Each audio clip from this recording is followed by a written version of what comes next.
கிறிஸ்துவுக்குள் அன்பானவர்களே, நம்முடைய ஆண்டவர் ரட்சகருமான இயேசு கிறிஸ்துவின் வல்லமையான நாமத்தில் உங்களை வாழ்த்தி வரவேற்கிறோம்.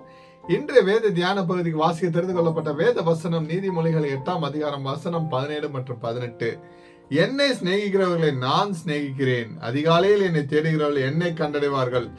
ஐஸ்வர்யமும் கனமும் நிலையான பொருளும் நீதியும் என்னிடத்தில் உண்டு. அல்லேலூயா. கிறிஸ்துவுக்குள் பிரியமானவர்களே, 17ஆம் வசனத்தை கீழிருந்து மேலாக வாசிக்கும் போது, அதிகாலையில் தேவனை தேடுகிறவர்களுக்கு தரிசனமாகி அவரை எவ்வளவு அன்போடும் பாசத்தோடும் தேடுகிறோமோ அப்பொழுது ஐஸ்வர்யமும் கனமும் நிலையான பொருளும் நீதியும் தேவன் உங்களுக்கு கொடுக்க வல்லவராய் இருக்கிறார். ஹல்லேலூயா. இந்த வசனத்தில் அதிகாலை என்பது ஃபர்ஸ்ட் பிரியாரிட்டி ஆங்கிலத்தில் இவ்வாறாக குறிப்பிடப்பட்டுள்ளது. தமிழில் முன்னுரிமையை குறிக்கிறது. ஹல்லேலூயா.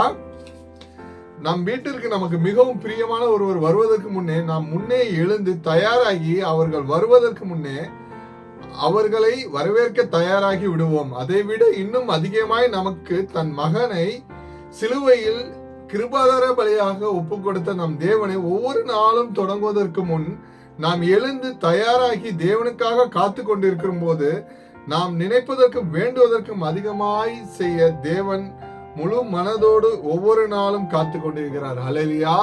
நாம் அழைத்த தேவன் உண்மை உள்ளவர். நம்முடைய கர்த்தராகிய இயேசு கிறிஸ்துவின் கிருபை உங்கள் அனைவருடன் கூட இருப்பதாக. ஆமென்.